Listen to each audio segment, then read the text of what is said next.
ဇလန်နီရဲ့ဆောက်မှာတော့မှောင်မင်းနေတဲ့ညနေကြီးထဲမှာမောင်းနေပြီးစိတ်အင်ဂျင်နီယာတပ်ဖွဲ့တွေလိုက်ပါလာတဲ့တင်ကား၃စီးကိုလုံခြုံရေးဇုံတွေကနေရန်သူနယ်မြေတွေရောက်နေပြီးမှအဆအဆရအာယုံစိုက်ထားဖို့ဌာနချုပ်ကတတိပေးနေပါတယ်။တောင်တန်းမက်ဒစ်စင်မှာရောက်နေတဲ့စပါတန်တပ်ဖွဲ့ရလေဌာနချုပ်နဲ့အဆက်အသွယ်ပြတ်တောက်သွားပြီပဲဖြစ်ပါတယ်။အာယုံတက်ချိန်ရောက်တော့တောင်တန်းအမတ်တစင်မှာဆက်ချွင်လို့ရက်ထားတဲ့စပါတန်တပ်ဖွဲ့ကိုရှာတွေ့တဲ့အချိန်မှာတော့ငါးရဲ့တာယာရဲ့မနက်ခင်းကိုဖျက်ဆီးလိုက်တဲ့ငတုံးကောင်ဘယ်မှာလဲလို့မြင်လိုက်ပါတယ်။တစ်ဖက်ကလည်းငါ့အောင်ငတုံးလို့ခေါ်တာမင်းလားဆိုပြီးတော့တိုက်ခိုက်ဖို့ဟန်ပြလိုက်ပါတယ်။တိုက်ခိုက်ဖို့ဟန်ပြလိုက်ပြီးတော့ရီမောနေတဲ့သူတို့နှစ်ယောက်ကိုကြည့်ကတော်မီတယောက်နားမလည်ဖြစ်နေပါတယ်။တကယ်တော့သူတို့နှစ်ယောက်ဟာငယ်စဉ်ကတည်းကအထက်တန်း ranger တွေဖြစ်ဖို့တယောက်နဲ့တယောက်ဂရီးပြူထားကြတဲ့ညီကိုရင်းတွေဖြစ်ပါတယ်။ချိုရင်းနေတဲ့တင်ကားကိုပြပြင်ပြီးနေငါတို့ဂရီးထားခဲ့ကြတဲ့ ranger ဖြစ်ဖို့ဂျွန်လာမှာလူသစ်ခေါ်မှမို့ရှောက်လွာတင်မှုပြောနေပါတယ်။တစ်ဆက်တည်းမှာပဲပြပြင်လို့ပြီးသွားတဲ့အချိန်မှာတော့မကြမီငါတို့ ranger တွေဖြစ်တော့မယ်လို့ကြွေးကြော်ပြီးတော့ရန်သူနယ်မြေတွေကနေထွက်ခွာတော့မယ့်အချိန်မှာပဲတာလီဘန်တွေရဲ့တိုက်ခိုက်ခြင်းကိုခံရပါတယ်။သူပြန်လည်ပြီးတော့တတိယလာတဲ့အချိန်မှာတော့ပေါင်မှာစိုက်ဝင်နေတဲ့အရာဝတ္ထုကိုဆွဲနှုတ်လိုက်ပြီးပတ်ဝန်းကျင်ကိုကြည့်လိုက်တော့အသက်ရှင်ကျန်ရည်သူဟာသူတယောက်ပဲဆိုတာသိလိုက်ရပါတယ်။ဒီလိုနဲ့သူ့ရဲ့ညီဖြစ်သူရဲ့အလောင်းကိုတွေ့ရတဲ့အချိန်မှာတော့နာမည်ကိုအခေါ်လိုက်ကအိမ်မက်ကနေလန်နိုးလာပါတယ်။လွန်ခဲ့တဲ့နှစ်ကဖြစ်ပျက်တွေကိုအိမ်မက်မှတ်နေခဲ့တာဖြစ်ပြီးတော့ဂိုရိုရာဒိုမှာရှိတဲ့ Ranger လေ့ကျင့်ရေးစခန်းကိုသွားနေတဲ့ဘတ်စကားပေါ်မှာရောက်ရှိနေတာပဲဖြစ်ပါတယ်။ Ranger လေ့ကျင့်ရေးစခန်းကိုရောက်သွားတဲ့အချိန်မှာတော့အားလုံးကိုခမ်းမတွေကိုသွားဖို့အမိန့်ပေးလိုက်ပြီးခမ်းမတွေရောက်မှာတော့တာဝန်ရှိတဲ့သူတို့ကတန်းစီနေရာယူဖို့မိမိတို့ရဲ့ CV ဖောင်မှာကိုကြီးအချက်လက်တွေပြည့်စုံအောင်ရေးဖို့အမိန့်ပေးနေပါတယ်။တစ်ဆက်တည်းမှာပဲမင်းတို့ရဲ့နာမည်တွေကဒီနေရာမှာအသုံးမဝင်တော့ပဲသူတို့ပေးတဲ့နံပါတ်တွေကသာနာမည်အဖြစ်အသုံးပြုသွားမှာဖြစ်ကြောင်းကိုပြောနေပါတယ်။တက်ကြကြီးဖြစ်တဲ့ခရစ်ကိုခေါင်းဆောင်တောင်းဝန်ပေးလိုက်ပြီးတော့နံပါတ်ကခွန်ဖြစ်ပါတယ်။လေးကြီးနိုင်စီးမောင်ကလေးပေချခံခဲ့ရတဲ့အသက်ကျော်နေပြီဖြစ်တဲ့အလန်ရစ်ဆွန်ကတော့မင်းမတခြားအစီအစဉ်ရှိလားလို့မေးလိုက်ပြီးတော့မရှိဘူးဆိုတာကြောင့်တက်ကြကြီးရာတို့ဖြစ်တာကြောင့်နံပါတ်81ကိုပေးပြီးတော့ခေါင်းဆောင်တောင်းဝန်ပေးပေမဲ့81ကညှင်းပယ်လိုက်ပါတယ်။နောက်တစ်ခါမှာတော့ပထမတက်ကြကြီးတော်ရက်ကသူတို့အားလုံးကိုတင်တန်းနဲ့ပတ်သက်တဲ့အကြောင်းအရာတွေလေ့ကျင့်ရေးအစီအစဉ်တွေအကြောင်းကိုရှင်းပြနေပါတယ်။လေ့ကျင့်ရေးက10ဘက်ကြာမြင့်မှာဖြစ်ပြီးတော့မင်းတို့ရဲ့စိတ်ခံစားမှုတွေရုပ်ပိုင်းဆိုင်ရာတွေစိတ်ပိုင်းဆိုင်ရာတွေခွန်အားတွေနဲ့ပြင်းထန်ကြိုးစားမှဖြစ်ပြီးတော့အလွန်ခက်ခဲလိမ့်မယ်လို့ရှင်းပြနေပါတယ်။နောက်ဆုံးဆင့်ကိုရောက်လာခဲ့ရင်တော့တင်မင်းတက်မှန်လို့ခေါ်တဲ့24နာရီကြာပုံစံတူမစ်ရှင်တွေကိုလှုပ်ဆောင်ကြမှာဖြစ်ပြီးတော့အောင်မြင်စွာကြောဖြတ်နိုင်မှထက်တန်း ranger ဖြစ်ခွင့်ရမှာဖြစ်ပါတယ်။နောက်တစ်နေ့မှာတော့လေ့ကျင့်ရေးအစီအစဉ်တွေစတင်ပြုလုပ်ပြီးတော့ရေထဲမှာတောသွားခြင်းနေရန်တက်ခြင်းစတဲ့အခြေခံလေ့ကျင့်ရေးပြီးဆုံးတဲ့အချိန်မှာတော့16 29 29နဲ့53တို့ဟာပထမအဆင့်မှာပဲအထုတ်သိမ်းပြီးတော့အိမ်ပြန်ခဲ့ကြရပါတယ်။နောက်ပတ်ဒီမှာတော့ဘားဆွဲခြင်းဒိုက်ထိုးခြင်းရင်ငုံခြင်းနဲ့တတ်မှတ်ထားတဲ့လေ့ကျင့်ရှိတဲ့ကျိုးပိုးအိတ်တွေလွယ်ပြီးတော့တောအုပ်ထဲမှာစီရီလေ့ကျင့်မှုတွေပြုလုပ်ပြီးတဲ့အချိန်မှာတော့89 84နဲ့140တို့အိမ်ပြန်ခဲ့ကြရပါတယ်။ဒီလိုနဲ့လေးဘက်ပြီးဆုံးတဲ့အချိန်မှာတော့တပ်သားတဝက်လောက်ကအထုတ်သိမ်းပြီးတော့အိမ်ပြန်ခဲ့ရပြီးတဝက်လောက်ပဲကျန်ပါတယ်။ကျန်လေးဘက်မှာတော့တောအုပ်ထဲမှာလေ့ကျင့်မှုတွေဆက်လက်လှုပ်ဆောင်နေပြီးတော့တယောက်နဲ့တယောက်စကားဆက်မိပြောကခင်မင်သွားကြပြီမလေနံပါတ်81ကတော့တယောက်တည်းပဲပြင်းထန်စူးစမ်းနေပါတယ်။တခြားသူတွေအသွားတော်မှာပန်းတိုင်မရောက်သေးတဲ့ခရီးကို81ကတော့ပြန်အောင်ဆင်းလာခဲ့ပါတယ်။စစ်သားတွေကသူ့ကိုစားနောက်ကြပြီမေ81ကတော့လိလူရှူထားလိုက်ပါတယ်။ထမင်းစားချိန်မှာလည်း81ကတယောက်တည်းစားတတ်ပြီးတော့နောက်ထပ်လေ့ကျင့်ရတဲ့မစ်ရှင်တွေဖြစ်တဲ့မြစ်ကိုကျိုးနဲ့တွေးလောင်းခုပြီးတော့ကြော်ဖြတ်တာတွေတူးချင်းတိုက်ခိုက်ပွဲတွေမှာလည်း81ကတခြားသူတွေထက်အသာလွန်နေကြောင်းတက်တည်ပြနေပါတယ်။နောက်တစ်ခါမှာတော့ဒေါ်ရက်ကစစ်မြေပြင်မှာတွေးကြုံရှိရသူလက်ညှိုးထောင်ဆိုတော့အတွေးကြုံရှိသူအနေငယ်သာရှိပါတယ်။သူတို့ရဲ့တိတ်ရင်နဲ့တွေးကြုံကိုမေးလိုက်ပြီးတော့81ရဲ့အလက်ရောက်တော့မင်းရောဘေတက်ကလေးလို့မေးလိုက်တဲ့အချိန်မှာတော့စပါတန်တက်ကဖြစ်ပြီးတော့တောင်တန်းအမတ်10လို့ပြောလိုက်ချိန်မှာပဲအားလုံးကလွန်ခဲ့တဲ့နှစ်ကအဖြစ်အပျက်ကိုသိနေခဲ့တာကြောင့်အနေငယ်အံ့ဩနေကြပါတယ်။ဒီလိုနဲ့တနက်ပြေးလေ့ကျင့်မှုပြီးမှာတော့ထမင်းစားချိန်မှာ81အကြောင်းကိုသိတဲ့သူတွေက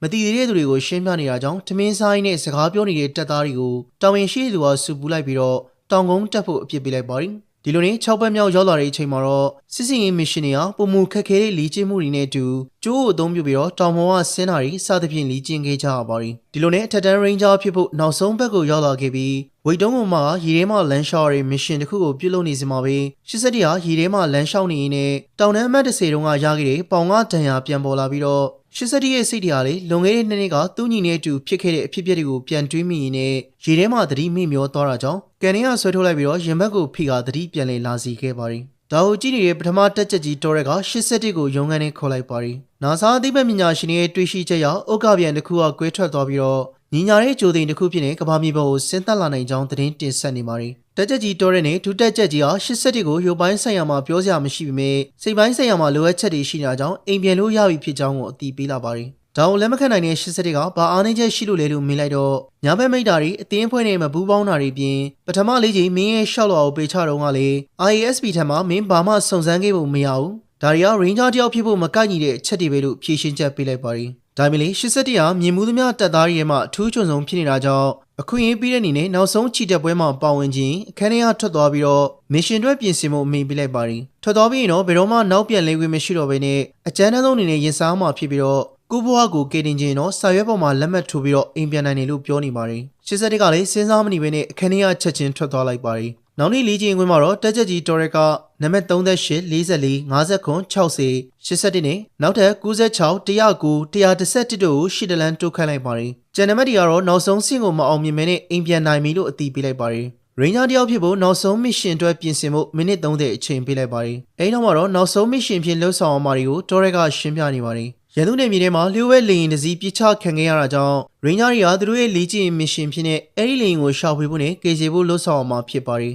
်ဘလက်ဟော်နစီနဲ့ရန်သူနယ်မြေတွေကလုံခြုံတဲ့နေရာထိပို့ပေးမှဖြစ်ပြီးတော့အဲဒီကနေမှတစင်းပြစ်ချခံထားတဲ့လေရင်ရှိအောင်ချီတက်ကြရမှာပါနောက်ပြီးတော့လေရင်ကိုရန်သူလက်ထဲမရောက်ခင်မှာဖျက်ဆီးပြရမှာဖြစ်ပြီးတော့တုံမှန်ပြဖမ်းဆီးထားတဲ့လေရင်မှုကိုလည်းကေထုတ်အောင်မှာဖြစ်ပါတယ်ခြုံကိုတိုက်ခိုက်မှုတွေကလည်းတွေးကြုံရနိုင်ပြီးတော့ခုခံမှုတနက်ပေးထားပြီးမြဲကြီးစံတော့မပေးထားပါဘူး24နာရီလုံးချီနီကိုအစီရင်ခံနိုင်မှုအတွက်ရေဒီယိုတစ်လုံးပေးထားမှဖြစ်ပြီးတော့ကျန်တာတော့ကိုယ့်ဘာသာကိုပဲရက်တီရမှာဖြစ်ပါတယ်အဲဒီတော့ဖွဲ့ခေါင်းဆောင်ဖြစ်နေခန့်ထားတဲ့နံပါတ်ခွန်ကိုဒုတက်မှုဖြစ်နေယာရုကရှော့ချလိုက်ပြီးတော့ခေါင်းဆောင်အသစ်ဖြစ်87ကိုခန့်လိုက်ပါတယ်19နာရီတွင်လေရင်ကိုဖျက်ဆီးပြီးတော့လေရင်မှုဟုတ်ကဲထုတ်နိုင်ရမှာဖြစ်ပြီးတော့ခြုံကိုတိုက်ခိုက်ခံရရင်လည်းမစ်ရှင်ကကြာရှုံးမှာဖြစ်ပါတယ်မစ်ရှင်ကိုအောင်မြင်ခဲ့ရင်တော့ American ထက်တန်း Ranger တယောက်ဖြစ်နေတင်မင်းတမန်မတ်တစိတ်ကို Ranger တက်ချက်ကြီး Torres ကိုယ်တိုင်ချင်းမြင့်မယ်လို့ကတိပေးလိုက်ပါတယ်။နောက်တစ်ခါမှာတော့ Black Hawk လေရင်နဲ့စီးတဲ့ Ranger တွေဟာရန်သူနေမြေတွေကိုချီတက်လာပါတယ်။စင်တဲ့အမိတ်ဒီနေရာရောက်မှာတော့လေရင်ပေါ်ကကျိုးနဲ့ဆင်းသက်လိုက်ကြပြီးတင်မင်းတမန်စစ်စင်ရေးဖြစ်နေတောအုပ်ထဲကိုလင်းမြန်ဝင်လိုက်ကြပါတယ်။87ကဖွေခေါင်းဆောင်ဖြစ်ပြီးမြဲစကားပြောဖို့နေငယ်တုံဆိုင်နေတာကြောင့်နမက်ခွန်ကပဲစိတ်ရက်တက်ကြွစီမဲ့လှုပ်ဆောင်မှုစကားတွေမိန်ကွန်းဖြစ်နေပြောကြားလိုက်ပါတယ်။ဒီလိုနဲ့ညဘက်ရောက်တော့တမတ်ထားတဲ့ဒီနေရာကိုတမတ်ချိန်ထက်စောပြီးတော့ရောက်ခဲ့တာကြောင့်မိနစ်20အနားယူဖို့အချိန်ပေးလိုက်ပြီးတော့87ကကင်းဆောင်တောင်းယူလိုက်ပါတယ်။နမက်ကွန်က87ရဲ့ကိုကြီးကိုရာအကြောင်းမေးဖို့ကြိုးစားပြီးမြဲ87ကစစ်စင်ကြီးကလွင်ဘာအကြောင်းမှမပြောဘူးပေးလိုက်ပါတယ်။မိနစ်ငယ်ကြတော့အနီးနားကိုလက်နက်ကြီးလို့ထင်ရတဲ့တောက်ပါးရဲ့ရောင်နေနဲ့ဆင်းသက်လာတဲ့အရာတစ်ခုကြောင့်ပတ်ဝန်းကျင်တစ်ခုလုံးပောက်ကွေးတုန်လုံးသွားပါတယ်။အားလုံးက Ranger တက်ကသူတို့ကိုစမ်းသပ်နေလို့ယူဆနေကြပြီးတော့87ကဒီနေရာထွက်ခွာဖို့အမိန့်ပေးလိုက်ပါတယ်။နောက်နေ့မနေ့ရောက်တော့ချောင်းတစ်ဖက်ကနေမြေပြင်အခြေအနေကိုမှန်မြောင်းနေကြည့်လိုက်တော့တစ်ဖက်ကမှပြက်ကျနေတဲ့လေရင်နေစီကိုတွေ့လိုက်ရပါတယ်။မစ်ရှင်ထဲမှာပါတယ်သူတို့ဖြက်စီးပြရမယ့်လေရင်ထင်ပြီးတော့ဘုံခွဲဖြက်စီးပြဖို့အစီအစဉ်ကိုစတင်ရေးတိုင်ပင်လိုက်ကြပြီးတပ်သားတယောက်ကဒီလေရင်ဟာသူတို့ကိုပေးထားတဲ့ကိုအော်ဒီနေနဲ့ကွာဝေးကနေငယ်လွဲမားနေကြောင်းတင်ပြပါတယ်။87ကသူ့ရဲ့တန်လိုက်အိမ်မြောင်ကိုစစ်ဆေးကြည့်လိုက်တော့အလုံးမလုံးတာကိုသိလိုက်ရပါတယ်။နံပါတ်117မှာလေသူတောင်းယူထားတဲ့တလုံးလေးသောဆက်သွယ်ရေးရေဒီယိုကလေဆက်သွယ်ပြတ်သွားပြီဖြစ်ကြောင်းကိုတင်ပြလိုက်ပါတယ်။ဒါရီအားလုံးက Ranger တွေကိုတရင်ကစမ်းသပ်တဲ့ mission တစ်ခုပဲလို့ယူဆလိုက်ကြပြီးတော့အစီအစဉ်တိုင်းဆက်လုပ်ကြဖို့ကိုခရီးဆက်လာခဲ့ကြပါတယ်။ကောင်းကင်မှာငှက်အိုးတုပ်ကယူရီရဲ့ထပြန်သွားပြီးတော့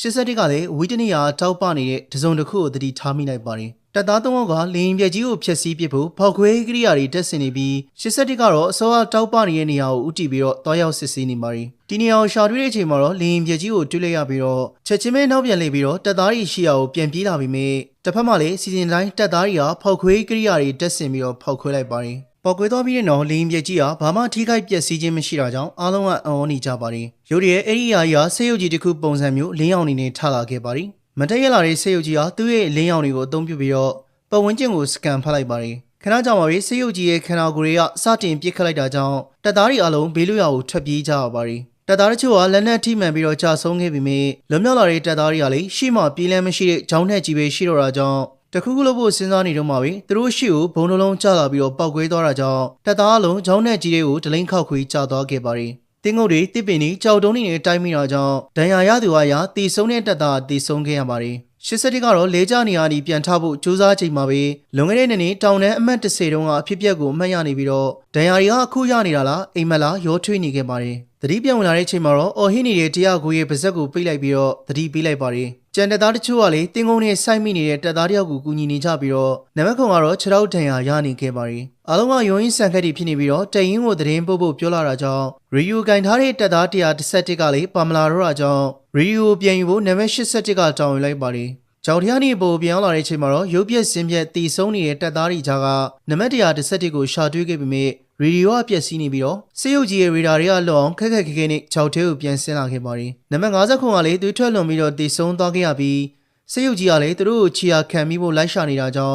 ်ကျိုးရီကိုအသုံးပြုကကျောင်းnet ထဲကိုဆင်းမှုစူးစမ်းကြပါတယ်။ ဒဏ်ရာပြင်းထန်ရထားတဲ့နံပါတ်ခွန်ကိုကြောက်သေးစစ်နိုင်မှုကူညီပေးနေရတာကြောင့်အချိန်ကကြန့်ကြာနေပါတယ်နံပါတ်96ကနံပါတ်ခွန်ကိုသူနေထားခဲ့ပြီးတော့81နဲ့သူကြံတက်သားတွေကိုအရင်သွားနေမှုပြောလိုက်ပါတယ်81ယောက်ရောက်တာနဲ့တန်လိုက်အိမ်မြောင်ကပြန်လည်လှုပ်လှုပ်လာခဲ့ပြီးတော့စေယုတ်ကြီးကလည်းသူတို့နားကိုရောက်လာခဲ့ပါတယ်တစ်ဆက်တည်းမှာပဲပုံမှန်ကျန်နေခဲ့တဲ့96ကိုစေယုတ်ကြီးကတက်လိုက်တာကြောင့်နံပါတ်ခွန်ကလည်းကျိုးတက်လန်းနဲ့အောက်ကိုပြုတ်ကျလာပါတယ်စေယုတ်ကြီးကကဘာပေါ်ကနေကြောက်သေးကိုစကန်ဖက်လိုက်ပြီးတော့အားလုံးကစေယုတ်ကြီးရဲ့ရေဒါလွန်မြောက်နေပြီမြဲနံပါတ်ခွန်ရဲ့ဒဏ်ရာရနေတဲ့ခြေထောက်တစ်ဖက်ကိုစကန်ဖက်မိသွားပါတယ်စကန်ဖက်မိလိုက်တာနဲ့စေယုတ်ကြီးကလက်နက်တီနဲ့ပြစ်ခတ်လိုက်တာကြောင့်တစ်ဖွဲ့လုံးဟာနံပါတ်ခွန်ကိုတွဲခေါ်ပြီးတော့အသက်လူကပြေးနေရပါတယ်ကံကောင်းစွာနဲ့ပဲစေယုတ်ကြီးရဲ့တိုက်ခိုက်မှုကနေပြီးတော့လွန်မြောက်လာခဲ့ပြီးစေချပြီလို့ထင်တဲ့နေရာရောက်မှာတော့နားယူလိုက်ကြပြီးတော့နံပါတ်81နဲ့ဒဏ်ရာရနေတဲ့နံပါတ်9တို့နဲ့အတူစုစုပေါင်းတပ်သား6ယောက်သာကျန်ပါရီအားလုံးကကြုံတွေ့လိုက်ရတဲ့ဖြစ်ပျက်တွေကြောင့်သွေးပြတ်နေခဲ့ကြပြီးတော့နံပါတ်9ကသတိပေးလိုက်တဲ့အချိန်မှာတော့81လည်းသတိပြန်ဝင်လာပြီးနံပါတ်9ကိုကုသပေးဖို့ပြင်ဆင်လိုက်ပါရီအဲဒီအချိန်မှာပဲနံပါတ်15ကငါတို့ဘာလက်နဲ့မှမပြီးဘဲနဲ့လင်းကြီးရင်ထပ်ပေါ်တဲ့စေယုတ်ကြီးရှိတဲ့ဒီနေရာကိုပို့ပေးခဲ့လို့ဒေါသတွေထွက်နေခဲ့ပါရီ81ကသူတို့ကဒီနေရာကိုပေးခဲ့တာမဟုတ်ဘူးနံပါတ်59ပြောခဲ့တဲ့ဒီနေရာမားနေတယ်ဆိုတာအမှန်ပဲငါတို့ဒီနေရာမားပြီးတော့ရောက်လာကြောင်းရှင်းပြနေပါရီ81တွေ့ခဲ့တဲ့လင်ကသာသူတို့ဖြစ်စီရမယ့်လင်ဖြစ်ပြီးတော့စေယုတ်ကြီးကနာဆာအကြီးညာထားတဲ့ကောင်းကင်ကကျလာတဲ့ဂျိုသိန်တစ်ခုဖြစ်ဟန်ရှိပြီးတော့မစ်ရှင်အတွက်စီစဉ်ထားတာမဖြစ်နိုင်ကြောင်းကိုပြောလိုက်ပါတယ်ဒီချိန်မှာတက်ရှင်မိုးတစ်ခုတည်းသောနီလန်ကတော့ဒီတောထဲမှာရှိတဲ့ Ranger တက်တစ်ခုကိုရှာဖွေပူးပေါင်းမှုပဲရှိပါတယ်အဲနောက်မှာတော့နံပါတ်9ကိုလဲချတည်ပေးဖို့81ကအမိန်ပေးလိုက်ပြီးတော့ Ranger တက်စကန်ရှိရာကိုခရီးဆက်လာခဲ့ကြပါတယ်ဒီလိုနဲ့လန်ကီမှာတော့ရေစီးတန်တဲ့ချောင်းတစ်ခုကိုတွေ့လိုက်ရတာကြောင့်ကူးဖြတ်ဖို့တင့်တော်တဲ့နေရာတစ်ခုကို81ကတတ်မှတ်လိုက်ပြီးတော့ပါလာတဲ့ကျိုးတွေကိုအသုံးပြုကကူးဖြတ်ရမှာပဲဖြစ်ပါတယ်ကူးဖြတ်ဆိုရင်တစ်ဖက်ကမ်းမှာလေးကျိုးချီထားဖို့လိုတာကြောင့်81က40ကိုသူနဲ့လိုက်ခဲ့ဖို့ပြောလိုက်ပြီးတော့109တော့ဒီဘက်ကမ်းမှာချီထားတဲ့ကျိုးကိုစောင့်ကြည့်ဖို့အမိန့်ပေးလိုက်ပါတယ်ကျန်တဲ့ယောက်ကတော့နံပါတ်9ကိုကူညီပြီးတော့ကူးဖြတ်ရမှာဖြစ်ပါတယ်81ကလည်းသူ့ရဲ့ခါမှာကျိုးကိုချီပြီးတော့တစ်ဖက်ကမ်းကိုကူးဖြတ်ပါတယ်ရည်စည်းတနာကြောင့်ခဏတာရေအောက်မှာပျောက်သွားခဲ့တာကြောင့်အဖွဲသားတွေစိတ်ပူနေတဲ့အချိန်မှာပဲရေတွေကပြန်ပေါ်လာအောင်မြင်စွာနဲ့တစ်ဖက်ကမ်းကိုကူးဖြတ်နိုင်ခဲ့ပါတယ်။အဲဒီနောက်ကန်နဖက်တစ်ပင်တွေမှာကျိုးတွေကိုချီလိုက်ပြီးတော့နံပါတ်15ကသူ့ရဲ့ခါမှာနံပါတ်9ကိုကျိုးနဲ့ချိတ်ပြီးတော့စတင်ပြီးတော့ကူးဖြတ်ပါတယ်။ကန်ဆိုးဆောင်နေပြီးရေလေကိုရောက်မှာတော့ကျိုးနှကျိုးကိုဆက်ထားတဲ့ဘူတုံးနဲ့နံပါတ်9ကိုချိတ်ဆွဲထားတဲ့တန်ခွင်းနဲ့ညှိနေပြီးတော့ရှစ်ဆက်မရဖြစ်နေတာကြောင့်တန်ခွင်းကိုမပြီးတော့ဘူတုံးကိုကြော်ဖို့ကြိုးစားရင်နံပါတ်9ရဲ့ကျိုးအားပြတ်သွားခဲ့ပြီးတော့ထွေးလောင်းဖြစ်နေခဲ့ပါတယ်။အချီနီမှန်တော့တာကြောင့်81လေကူညီဖို့ကျိုးကိုခိုးစီးလိုက်တဲ့အချိန်မှာတော့ကျိုးနဲ့ဝိတ်ကမမျှတော့တာကြောင့်အောက်ကိုတဖြည်းဖြည်းအီးကျလာပြီးတော့ကမ်းပေါ်တပ်သားတွေကကျိုးကိုတင်းအောင်ဆွဲတင်ထားပြီးမြလေကံမကောင်းစွာနဲ့နောက်ကစိတ်ရုပ်ကြီးရောက်လာပြီးတော့အားလုံးကိုပြစ်ခတ်တိုက်ခတ်လိုက်ပါတယ်။ဒီလိုနဲ့သူတို့အားလုံးပြင်းထန်တဲ့ရေစီးနဲ့အတူချောင်းထဲကိုမျောပါသွားခဲ့ကြပါတယ်။စေယုတ်ကြီးကလည်းစကန်ဖမ်းမိသမျှလူသားတွေကိုပြစ်ခတ်နေပြီးတော့ရိန်းဂျာတွေကလည်းရင်ငုံလိုက်ပေါ်လာလိုက်နဲ့ရေစီးနဲ့မျောပါလာရင်းနဲ့အတော်မြင့်တဲ့ရေတကွန်တစ်ခုကနေပြီးတော့အောက်ကိုပြုတ်ကျသွားပါတယ်။အားလုံးကကိုတေးပြီးလို့သတ်မှတ်ထားကြပြီးမြဲ81ကတော့နံပါတ်9ကိုလက်ကမလွတ်ဘဲနဲ့သူနဲ့အတူအသက်ရှင်အောင်ကူညီပေးနိုင်ခဲ့ပါတယ်။ကံကောင်းစွာနေပဲ23ကလွဲရင်တော့အားလုံးအသက်ရှင်ခဲ့ကြပြီးသူတို့ရှာနေတဲ့ Ranger Test ကနေ6ကီလိုမီတာအကွာဝေးလောက်ကိုရောက်ပြီလို့ယူဆလိုက်ပါတယ်။အဲဒီနောက်တောင်တစ်ခုကိုကြော်ဖြတ်ဖို့လည်းလိုအပ်တယ်လို့နံပါတ်60ရာရှင်းပြနေပါတယ်။အသက်ငယ်ဆုံးဖြစ်တဲ့နံပါတ်109ကတော့အတော်လေးတုန်လှုပ်နေခဲ့တာကြောင့်81အားပေးစကားပြောလိုက်ပြီးတော့ခရီးဆက်ဖို့အားလုံးကိုမင်းပေးလိုက်ပါတယ်။ဒီလိုနဲ့တောင်စင်းတောင်တက်နေခရီးဆက်လာကြရင်းနဲ့တောအုပ်တစ်ခုကိုရောက်လာပြီးအချက်ပြမီးကြီးနဲ့ချိတ်ဆက်ထားတဲ့ထောင်ချောက်ကျူးကိုတွေ့လိုက်ရတာကြောင့်သူတို့ရှာနေတဲ့တက်စကန်ဟာတော်လေးနီးလာပြီလို့ယူဆပြီးတော့ခရီးဆက်လာကြပါရီမကြခင်မှာပဲတီကြီးပြက်စီးနေတဲ့တက်စကန်တစ်ခုကိုရှာတွေ့ခဲ့ပေမဲ့အသက်ရှင်ကျန်သူတယောက်မှတော့မရှိတော့ပါဘူးပတ်ဝန်းကျင်ချင်းတွေကိုတစ်ချက်စစ်ဆေးကြည့်လိုက်ပြီးတော့အခုငါတို့ရောက်နေတာအမြင့်ပေဘယ်လောက်ရှိလဲလို့မေးလိုက်တော့အမြင့်ပေ6500လောက်မှရောက်နေခဲ့ကြောင်း44ကဖြစ်လိုက်ပါတယ်ဒါဆိုရင်နောက်ဖက်8ကီလိုမီတာငါတို့စီမရောက်ခင်ဒီတောင်ကျိုးအရင်ဝင်တိုက်ခဲ့တာဖြစ်မယ်လို့81ကမှတ်ချက်ပေးလိုက်ပါတယ်။နံပါတ်15ကတော့ဒါကိုသဘောမတူဘဲနဲ့ဒီစိတ်ရုပ်ကြီးဟာဒီတောင်ကိုလမ်းလျှောက်ဖြတ်ကျော်ခဲ့တာမဖြစ်နိုင်ဘူးလို့ဆိုပါတယ်။အဲဒီခါမှာနံပါတ်60ကလည်းငါတို့ထမင်းစားခန်းမှာရှိနေတော့နာဆာအကြီးညာတဲ့တခြားကျိုးဟာရောက်လာတဲ့ဥက္ကာပြန်ကြီးဆိုတာအဲ့ဒီစိတ်ရုပ်ကြီးများဖြစ်နေမလားလို့ဝင်ရောက်ထောက်ပြလိုက်ပါတယ်။နောက်ဆုံးမှာတော့သူတို့ရှာနေတဲ့စခန်းကလည်းဖျက်ဆီးခံရပြီဖြစ်တာကြောင့်ပြည့်နေတဲ့ AFE ကားကိုပြင်လိုက်ပြီးတော့နံပါတ်9ကိုအမြန်ကူးတောင်းမှုခံယူနိုင်မှုနဲ့ဒီစိတ်ရုပ်ကြီးလာနေကြောင်းကိုသတင်းပို့နိုင်မှုလိုအပ်တယ်လို့81ကပြောလိုက်ပါတယ်။တစ်ဆက်တည်းမှာပဲကားကိုဒီတွေကပြင်နိုင်ခဲ့ပြီးတော့ဆက်နိုးလာတာကြောင့်နံပါတ်9ကိုကားပေါ်တင်မှုပြင်ဆင်နေတော့မှပဲ Ranger လေးချင်းဆရာတွေရဲ့အချက်ပေးမိကြီးတွေကလီပေါ်ပြန်ဝင်လာတာကြောင့်ဒါစိတ်ရုပ်ကြီးကကာဝေးအချက်ပြမိကြီးနဲ့ချိတ်ဆက်ထားတဲ့ကျိုးနဲ့တိုက်မိတာကြောင့်ပြန်ဝင်လာတဲ့မိကြီးပဲဖြစ်တာကြောင့်သူတို့ရဲ့နေရာကနေအမြန်မဲဆုတ်ခွာနိုင်မှုကားပေါ်တက်လိုက်ကြပါတယ်။ကားမှာပြန်လည်ပြစ်ခတ်လို့ရတဲ့အမြောက်တစ်ခုပါပြီးမြဲကြည်မရှိဘူးလို့60ရာပြောတာကြောင့်နံပါတ်15ဘေးဝေးရကိုကြည့်လိုက်တော့ကြည်အိနေတွေ့တာကြောင့်ပြေးယူနေတဲ့အချိန်မှာပဲစေယုတ်ကြီးကရောက်လာခဲ့ပါတယ်နံပါတ်15ကလည်းကားစီးကိုပြန်ပြေးလာတဲ့အချိန်မှာစေယုတ်ကြီးရဲ့စကန်ဖတ်တာခံလိုက်ရပြီးတော့ပြစ်ခတ်ခံလိုက်ရတာကြောင့်သူ့ရဲ့ခန္ဓာကိုယ်ထုတ်ချင်းပေါက်သွားခဲ့ပါတယ်ပြစ်ခတ်ရတဲ့အချိန်ကြောင့်15ရဲ့ခန္ဓာကိုယ်ကကားပေါ်လွင့်လာခဲ့ပြီးတော့ တကားပိတ်က44ရာကားကိုအရှိန်ပြင်းပြင်းနဲ့မောင်းနေရင်းနဲ့နောက်ကလိုက်လာတဲ့ဆေးရုပ်ကြီးကိုတော့နံပါတ်15ရဲ့အသက်ပေးပြီးတော့ယူလာတဲ့ကြီးကြီးကြောင့်နံပါတ်60ရာပြန်လည်ပြစ်ခတ်နေပါတယ်။ဒါပေမဲ့လည်းအမြောင်းနဲ့ပြစ်ခတ်တာကိုဆေးရုပ်ကြီးကဘာမှမဖြစ်ပေမဲ့ဆေးရုပ်ကြီးရဲ့ပြစ်ခတ်မှုကြောင့်သူတို့ရဲ့ကားကတော့အချိန်တော်ကြာတောင်းခံနိုင်ပေမဲ့အချက်ပေါင်းများစွာဘုံသီးပေါင်းများစွာနဲ့ပြစ်ခတ်ခံနေရတာကြောင့်အဆုံးမှာတော့ကြောက်သေးကိုကျသွားခဲ့ပါတယ်။ဒါပေမဲ့လည်း44ရဲ့ကားကိုထိန်းချုပ်နိုင်မှုကြောင့်ကားကကောင်းမွန်စွာနဲ့ပဲတောင်ကိုရောက်လာခဲ့ပါတယ်။သူတို့လည်းဆေးရုပ်ကြီးရဲ့အနေအားလွတ်ပြီးလို့ထင်ခဲ့ပြီးတော့တောင်ကြားလမ်းတိုင်းပဲကားကိုဆက်မောင်းလာခဲ့ကြပါတယ်။အဲဒီချိန်မှာပဲအသင်းကျိုစောင့်နေတဲ့ဆေးရုပ်ကြီးကတောင်ကိုခုန်ဆင်းလာပြီးတော့ပြစ်ခတ်ပြန်ပါတယ်။ဒီတစ်ခါမှာတော့ပုံမပြင်းထန်တဲ့ပြစ်ခတ်မှုတွေကြောင့်ပြန်လည်ခုခံမှုနံပါတ်100ကိုဘေးပေါက်ကနေထွက်ပစ်တာကြောင့်လက်တစ်ဖက်ပြတ်သွားခဲ့ပါတယ်။ဆေးရုပ်ကြီးရဲ့ပြစ်ခတ်မှုကြောင့်ကားနောက်ခန်းကလည်းပွင့်ထွက်သွားခဲ့ပြီးတော့နံပါတ်9ကလည်းအပေါက်ထဲကနေထွက်ကျသွားခဲ့ပါတယ်။နံပါတ်60ကလည်းကြာဆုံးသွားခဲ့ပြီးတော့81ရာဆေးရုပ်ကြီးကသူတို့မှရှိတဲ့ဘယ်လက်နဲ့မှမတိုးတာကြောင့်မိုင်းခွဲတဲ့နဲ့ဘေးကကြောက်တောင်ကြီးကိုပစ်ချလိုက်ပါတယ်။81ရဲ့ပြစ်ခတ်မှုကြောင့်ပြိုကျလာတဲ့ကြောက်တုံးအပိုင်းစတွေကဆေးရုပ်ကြီးပေါ်ကိုပြီးသွားခဲ့ပြီးတော့81ကကားကိုရက်ဖို့44ကိုသတိပေးပြီးမဲ့မရက်တာကြောင့်ကားကောင်းနဲ့ကြည့်လိုက်တော့44လည်းအသက်မရှိတော့ပါဘူး။နောက်တစ်ခါမှတော့81ရာမေမျောနေပြီးတော့တောင်တန်းအမတ်တုံကသူ့ညီပြောခဲ့တဲ့ဘယ်တော့မှလက်မလျှော့နေဆိုတဲ့စကားသံတွေတူပြန်ပြီးတော့တတိယလာပါတယ်။ကြောက်တုံးနဲ့တိုက်မိပြီးတော့တစားစီဖြစ်ကမီးလောင်နေတဲ့ကားနဲ့တီဆုံးနေတဲ့ရဲဘော်ရဲဘက်တွေကိုကြည့်81တယောက်ဆေးရုပ်ကြီးတကယ်ပဲပျက်စီးသွားတာဟုတ်မဟုတ်သိကျင်တာကြောင့်ကြောက်တုံးကြီးကြားတွေကိုဖော်ကြည့်ပြီးမြဲစိတ်ပိုင်းတစ်ခုပဲတွေးရပြီးတော့ကြံကူတွေကြီးကတော့မလန်းမကန့်မှာမီးအောင်တွေကိုကောင်းကင်ကိုလွတ်တင်နေပြီးတော့တခြားဂျုံနဲ့ဆက်သွယ်လုံးနေဟန်ရှိတာကြောင့်81လည်းဘယ်သူနဲ့ဆက်သွယ်ပြီးတော့စကားပြောနေလဲမသိဘူးလို့ရေးရွနေပါတယ်။အဲဒီနောက်တော့သတိမိနေတဲ့နံပါတ်ခွန်ကိုတွေ့လိုက်ရတာကြောင့်လုံနိုးကြည့်ပေမဲ့သတိပြန်ပြီးတော့မရသေးပါဘူး။တစ်ချိန်တည်းမှာပဲဆေးရုပ်ကြီးကအပေါ်အလင်းနဲ့နေနဲ့ဆက်သွယ်နေတဲ့သူ့ရဲ့အလုပ်ပြီးတဲ့အချိန်မှာတော့မတက်ပြင်ရဲလိုက်ပြီးတော့ပတ်ဝန်းကျင်ကိုစကန်ဖတ်နေပါတယ်။81ကလည်းသတိမရပေမဲ့အသက်ရှိသေးတဲ့နံပါတ်ခွန်ကိုကြွတိုက်ဆွဲပြီးတော့မိုးရဲရီတဲ့ရှွန်နဲ့တောထဲမှာပဲခက်ခက်ခဲဖြတ်တန်းနေရတာကြောင့်စိတ်ထဲမှာကြောတဲ့81တယောက်ဒီတစ်ခါမှာတော့အတော်လေးစိတ်ထက်ကျနေပါတယ်။သူတို့တွဲချိန်ပေးထားတဲ့24နာရီလေးပြည်သွားခဲ့ရွေဖြစ်ပါတယ်။အဲဒီချိန်မှာပဲသတိမိနေတဲ့နံပါတ်ခွန်ဟာသတိရလာခဲ့ပြီးတော့မင်းရဲ့လက်မောင်ကတက်တူကိုဘတ်စကားပေါ်မှာစတွေ့တဲ့မင်းမသူလေးဆိုတာငါသိတယ်လို့ပြောလိုက်ပါတယ်။81ကလည်းမင်းငါညီကိုသိတာလားလို့မေးလိုက်တော့ခေါင်းချင်းပြလိုက်ပြီးတော့မင်းနဲ့တူရိန်းဂျာဖြစ်ဖို့မြင်တမ်းပြောနေခဲ့တာလို့ဆိုပါတယ်။အဲဒီချိန်မှာလင်းနှန်းတစ်ခုကမိုးကြီးတွေလျက်စီးတွေကြားနေပေါ်လာခဲ့တာကြောင့်ဆေးရုပ်ကြီးအနားရောက်ပြီဆိုတော့သိလိုက်ရပါတယ်။81ကဆေးရုပ်ကြီးစီကမီးခိုးတွေထွက်နေတာကိုသတိထားမိပြီးတော့လျက်စီးတွေကြားတာဝါရင်တစ်ခုလည်းတွေ့လိုက်ရတာကြောင့်အကြံတစ်ခုရရှိသွားခဲ့ပါတယ်။နံပါတ်ခွန်ဒီမှာခဏစောင့်နေဖို့မှာခဲ့ပြီးတော့တာဝါရင်ရှိအောင်ရောက်လာခဲ့ပြီးတော့ဆေးရုံတွေကမီးကိုဖွင့်ကြည့်လိုက်တော့ကြောက်တစ်ခုဒါမှမဟုတ်ဘီလက်မြေဆေးရုံတစ်ခုဖြစ်ရန်ရှိပြီးတော့မြေထိုးကားတစ်စီးကလည်းအသင်းရှိနေပါတယ်။အထဲဝင်ကြည့်တော့ဒိုင်နမိုက်တွေနဲ့မြေသေးဆက်ကြီးရဲ့အဝေးရင်းကရိယာတစ်ခုကိုတွေ့လိုက်ရပါတယ်။ဆေးရုံကြီးကလည်းတော်ရီဟာနံပါတ်9ကိုတဖြည်းဖြည်းရောက်လာခဲ့တာကြောင့်81ကမီးကြီးနဲ့ပြစ်ပြီးတော့ကြောက်ကွင်းဘက်ကိုလာစီဖို့လှည့်စားလိုက်ပါတယ်။ကြောက်ကွင်းကိုဦးတည်ပြီးလာနေတဲ့ဆေးရုံကြီးကို81ကဘော်လိုဇာနဲ့အသင်းဆောင်နေပြီးတော့သူ့ရဲ့ကွက်ထဲဝင်လာတဲ့အချိန်မှာတော့ဘော်လိုဇာနဲ့တွန်းပြီးတော့နောက်ကကြောက်ဆောင်နဲ့ညှက်ပြီးတော့ဆေးရုံကြီးကိုဖျက်ဆီးဖို့ကြိုးစားခဲ့ပါတယ်။ဆေးရုပ်ကြီးကလည်းဘော်ရိုဇာပြန်တွန်းနိုင်တဲ့အခြေအနေရှိခဲ့ပေမဲ့အမြင့်ဆုံးစွမ်းရည်ကိုသုံးလိုက်ရတာကြောင့်အပူလွန်ခဲ့ပြီးတော့ပောက်ကွဲလူစစ်စစ်မှာဆေးရုပ်ကြီးပြစ်လိုက်လို့ကြိုးကျနေတဲ့ဘေးကတာဝါရင်ကြောင့်81လည်းကားထဲကနေခုန်ဆင်းပြီးတော့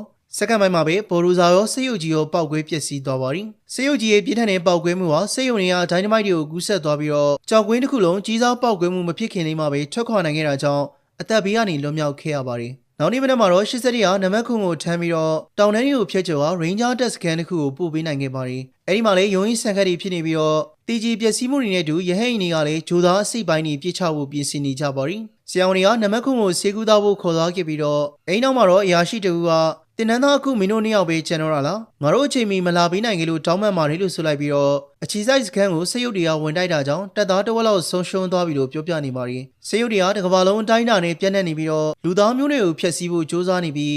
းအဲဒီဆေးရုပ်ကြီးကိုဖျက်ဆီးရမယ့်နည်းလမ်းကိုရှာမတွေ့သေးတာကြောင့်81ကိုမင်းဆေးရုပ်တစ်ကောင်ကိုဘယ်လိုဖျက်ဆီးခဲ့တာလဲလို့မေးလိုက်ပါတယ်81ကလည်းဆေးရုပ်ကြီးရဲ့လေဝင်လေထွက်စနစ်နဲ့အားနည်းချက်တွေကိုပြောပြလိုက်ပြီးတော့အဲဒီချက်လက်တွေကိုနိုင်ငံတိုင်းကိုချက်ချင်းပေးပို့ခဲ့ပါတယ်အရာရှိတက်ချက်ကြီးကလည်းဒါအလုပ်ဖြစ်မဲ့ယုံကြည်ကြောင်းနဲ့အဲဒီနီလန်တိုင်းမှာဆေးရုပ်ကြီးတွေကိုတိုက်ခိုက်ဖို့အတွက် Ranger တပ်ဖွဲ့ဝင်တွေကိုခမ်းမတစ်ခုထဲမှာစုစည်းစေခဲ့ပါတယ်81ကလည်းတက်ချက်ကြီးတော်ရန်နဲ့တွေ့တော့ခမားပြောခဲ့သလိုပဲကျွန်တော်အစင်သင့်မဖြစ်သေးဘူးဆိုတော့တော်ရက်ကအတင်းပါလာတဲ့ Ranger တစ်စိတ်ကိုသူကိုယ်တိုင်ပဲတက်ဆင်ပေးလိုက်ပြီးတော့အခုဖြစ်သွားပြီလို့ဂုဏ်ပြုအားပေးလိုက်ပါတယ်အဲဒီနောက်တက်ချက်ကြီးတော်ရက်ကလည်း Ranger တွေကိုစစ်စင်ရေးအကြောင်းရှင်းပြပြီးတော့81ကိုလည်းမင်ငွန်းပြောစီခဲ့ပါတယ်81ကမင်းတို့ပင်ပန်းနေတယ်နာကျင်နေတယ်တချို့ဆိုရင်ကြောက်တောင်ကြောက်နေနိုင်နေဆိုတာသိပါတယ်ဒါပေမဲ့ငါတို့လူသားတွေအတွက်ပြန်မလာနိုင်တော့တဲ့တပ်သားတွေအတွက်ငါတို့တိုက်ကြမယ်ဘယ်တော့မှနောက်မဆုတ်ဘူးငါတို့က Ranger တွေပဲလို့អော်လိုက်တော့တပ်သားတွေကလည်းအမြဲတမ်းပဲဆိုတဲ့အတန်ကိုတပြိုင်နက်တည်းကြွေးကြော်ပြီးတော့စတင်တိုက်ခိုက်ဖို့အတွက်လင်းမိုးကိုစီနေရာယူလိုက်ကြပြီးတော့ထွက်ခွာသွားကြပါတယ် ဟုတ်ကဲ့ပါဇလန်လေးကတော့ဒီလောက်ပါပဲခင်ဗျာနောက်များမှာလည်းခုလိုဇလန်ကောင်းလေးကိုစစမပြတ်တင်ဆက်ပေးနေမှာဖြစ်လို့ကျွန်တော်တို့ရဲ့ channel လေးကို like and subscribe လုပ်သွားပေးကြပါအောင်ခင်ဗျာ